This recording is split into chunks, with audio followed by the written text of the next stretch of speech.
Bugün yaşadığım, bugün sözümü çox işlədirəm. Başqa nə deyəcəyim ağlıma gəlmir. Ona görə bugün deyim. Yaşadığım bir hadisəni kitabla əlaqələndirib video çəkmək istədim. Yaşadığım yerdə market çox uzaqdadır və evdə də ərzaq tükənmişdi. Və marketə getmək qərarı aldım. Dedim ki, xeyli produkt alacağam. Ona görə araba götürdüm. Araba ilə hərəkət edən zaman pişik yeminin qarşısından keçdim. Qəribə şəkildə duraqsadım. Nəsə məni saxladı sanki, amma yenə qaldığım yerdən alış-veriş etməyə davam etdim.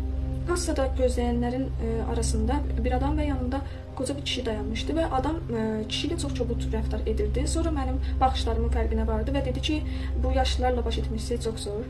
Mən də sonra o yaşlı adam utanmasın deyə yaşlı adama gülümsədim. Sonra isə bu adama yardım edeyim deyib ərzaqları boşaltmağa başladım.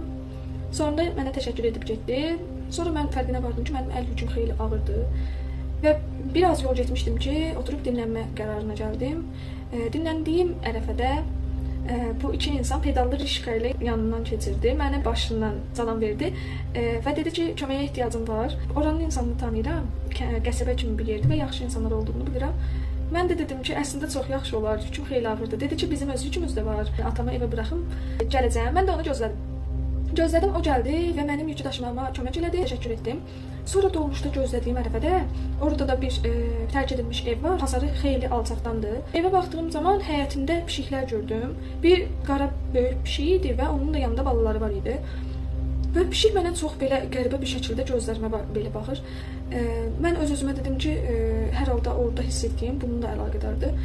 Və ablaya dedim ki, dolmuşa yetişəcəm gəlməyinə. Dedi ki, yox, yetişməyəcəksən, getmə. Dedim, yox, gedib pişiklərə yem almalıyam mütləq. Və qaçaraq marketə yenidən getdim. O sırada da oradan da başqa bir qadın, xanım keçirdi. Dedi ki, mən dolmuşa yetişəcəm səncə. Dedim, bəli, gözləyim, mən də qaçaraq gedib gəlirəm həmən.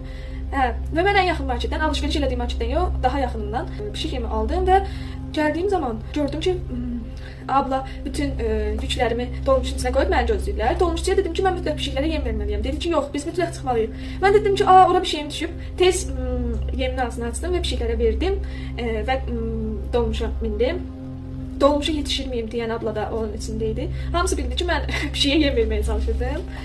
Həmin o cəmaatlıqda çoxsu məni tanıyır və çox istəyir. O avtobusun içindəkilər tanıdı və sevdi. Həmin vaxtda abla, mən də öz pişiyimə yem alacaqdım, yadımdan çıxdı dedi və mən də mənim sumkamda var dedim, ona verdim, təşəkkürünü bildirdi mənə. Sonra mənim bugün yaşadığım o şeylərdən sonra insan nə ilə yaşar? Lev Tolstoy'un kitabı yadıma düşdü. Deməli, insanı yaşadan üç şeydir. Bunu da mən demirəm, bu yaşadığım hadisədən misal gətirdim. Onu da gedib araşdırın. İnsanı yaşadan üç şey nədir? İnsan nə ilə yaşayır?